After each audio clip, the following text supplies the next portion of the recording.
So, nag-stop over muna ako for breakfast dito sa Sunnyside Cafe. Boulangerie and Cafe since 1976.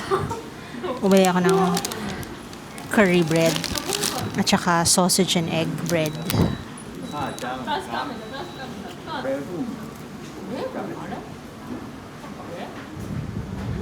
So, sa Minocayano Station, para makapunta kayo dun sa actual na temple, sasakay pa kayo ng bus. So, puntahan nyo yung platform number 8 sa bus station, which is sa baba lang ng Minocayano Station. So, yan, naglalakad tayo papunta dito, di ba? So, nanggaling tayo ng station, sumakay tayo ng escalator pababa. And then, ayun yung platform 8. Pupunta yan sa Katsuoji Temple. 10:30 yung alis niya dito sa station, so I have 5 minutes to get there. Actually, 4 na lang ngayon. So, ito yon. Bus stop number 8. Adult fare, 800 yen. Child, 400 yen. Pwede yung IC cards. Wala, puno na yung bus and ayoko namang tumayo ng 30 minutes. So, hintay na lang ako sa next one, 11 o'clock. Akala ko maghihintay ako ng 30 minutes for the next bus. Pero meron namang bus na dumating agad. Siguro kasi nga ang daming tao. So, kumuha sila ng isa pa.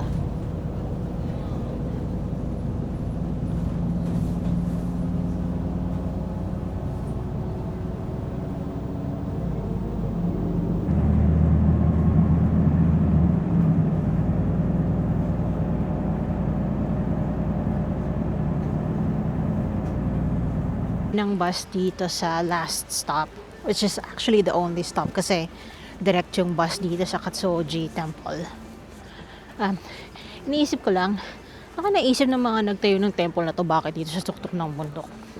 But then naisip ko din, is it to deter invaders or to test the endurance of pilgrims, mga ganong level?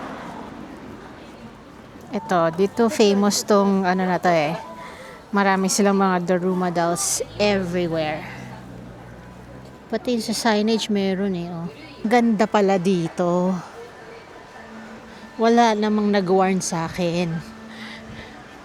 Oh. Ayun na naman yung mga Daruma dolls eh. Bibili tayo niyan bago lumabas. Oh. Kaya naman pala dinadayo. At saka buti na lang din nag-layer ako. Iba yung lamig dito kaysa sa lamig ng Osaka City.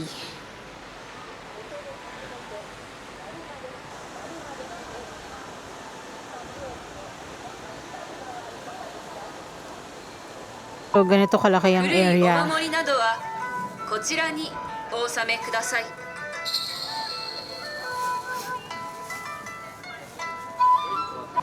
Madami pang mga red leaves yung mga plants dito.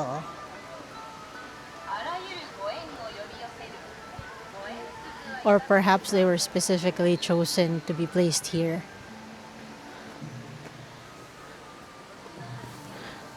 Ang cute, oh.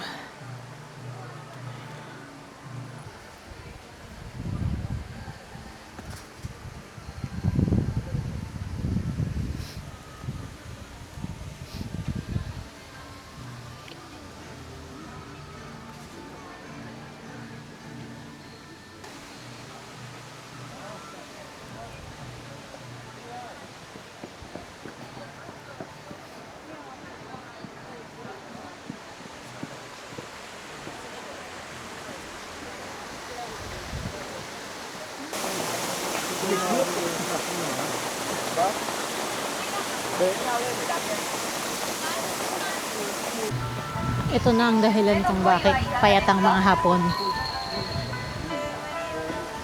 Ang hilig nila sa hagdanan.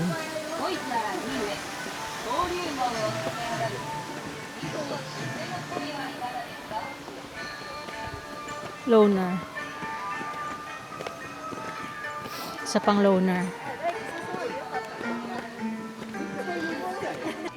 Ang daming sake barrels, oh.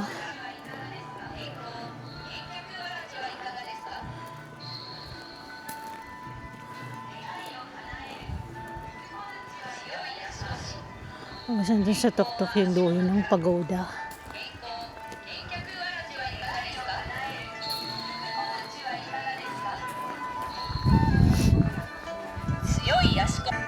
Haba ng pila ng mga nagpapapicture. Oh. Ang cute, may nakakimono pa.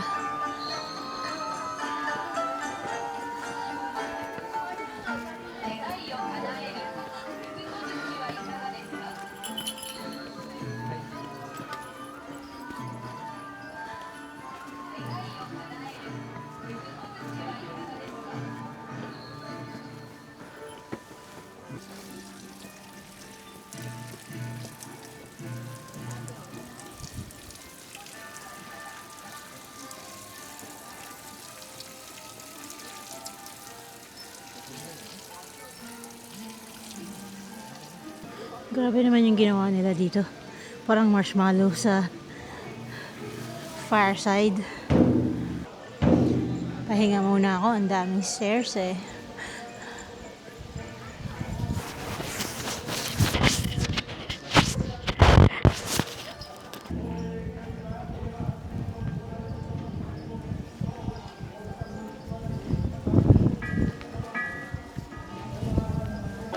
So, bumili ako nito. Ano to eh? To ward off evil and disasters. Tapos ito naman ay for luck.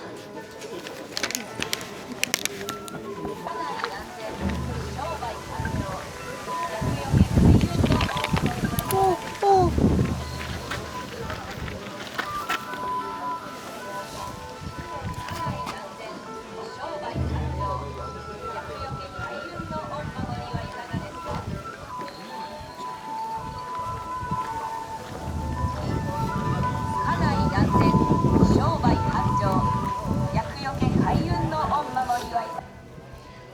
Medyo mababa lang yung pagoda dito.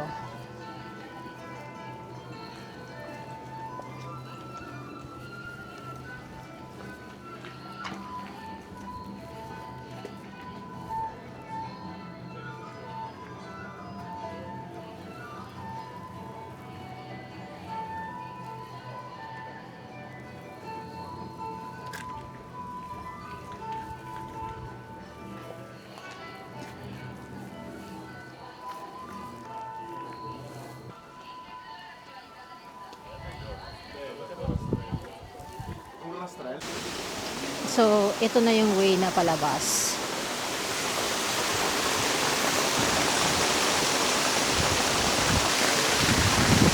May mga nalulunod na daruma, oh.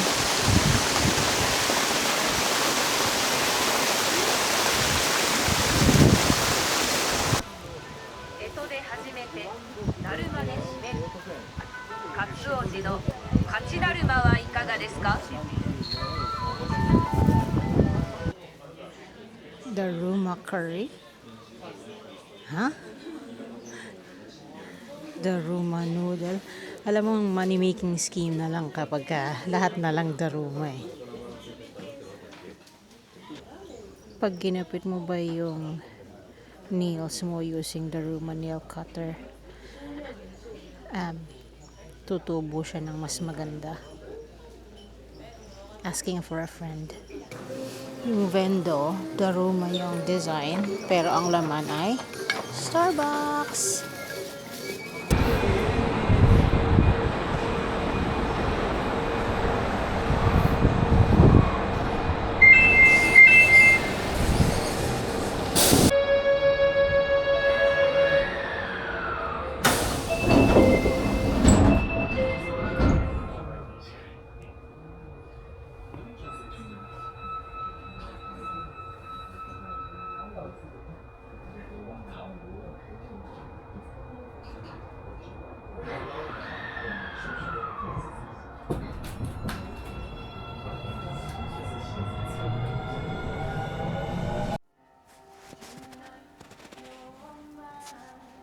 Pumunta ako dito kasi iniisip ko baka meron din sila ng Whitelander VF101 na version dito na mas mura kaysa dun sa nakita ko sa Shinsaibashi.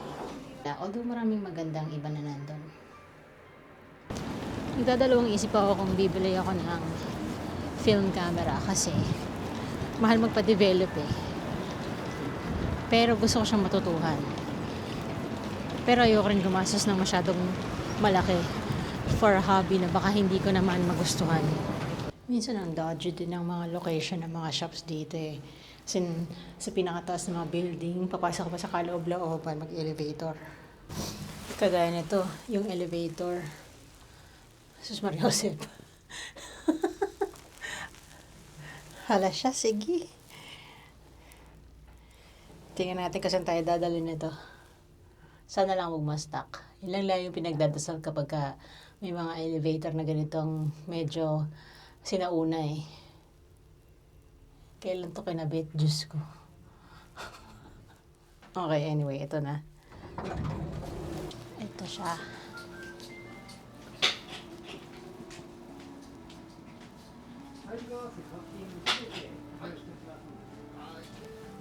Pero parang accessories lang siya. At saka, oo. Hook na camera. Dami oh.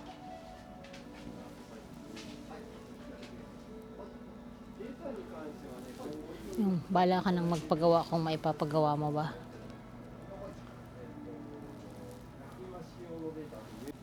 Ayan nakalagay. Operation is not guaranteed. Please check by yourself. Please bring your own batteries for operation check.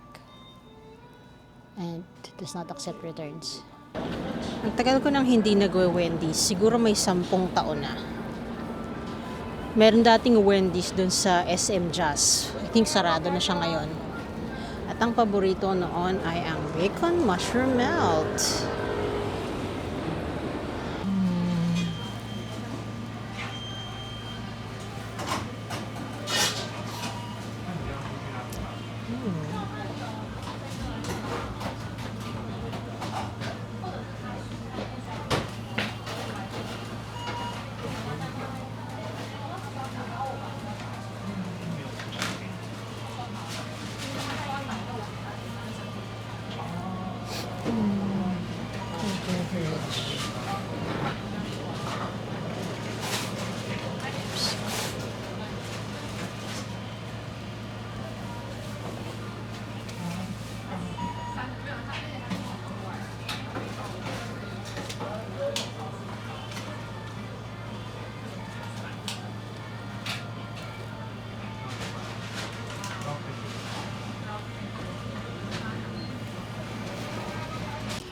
Hindi siya masyadong appetizing tingnan at saka parang hindi siya kamukha nung nasa picture ah.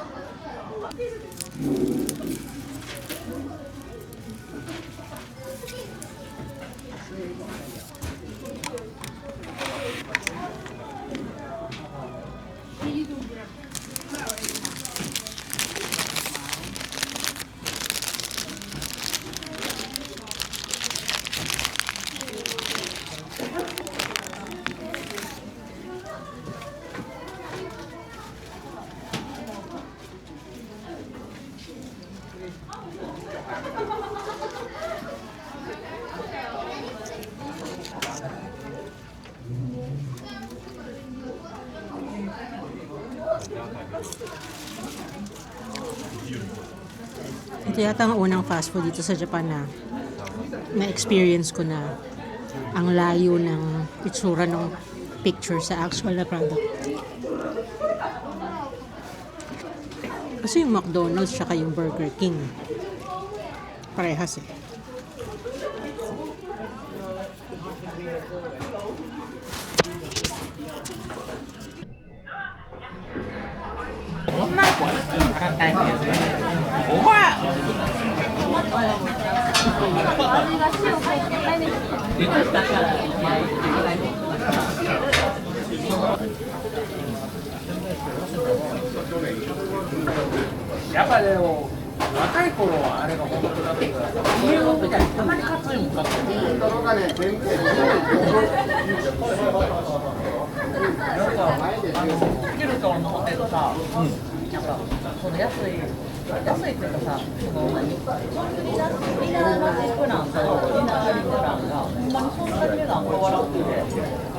外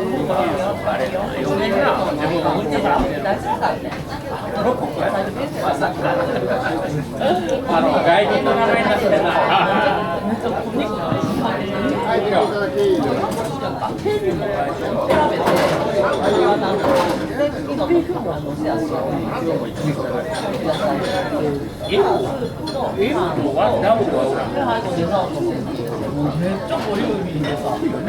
それで大体ついてる方が得やね。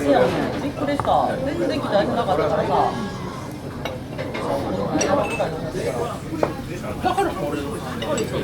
あれはでも、ありやろ。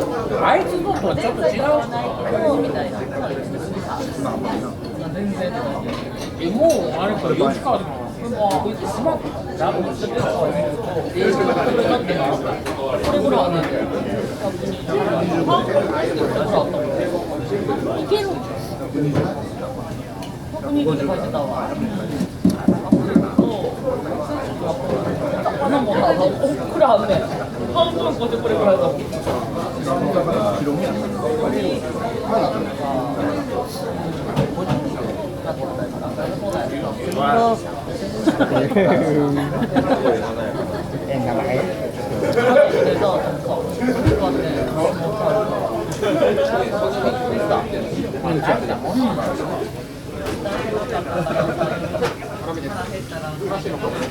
Guys, ito pala wasabi. Dahan-dahan kayo dito.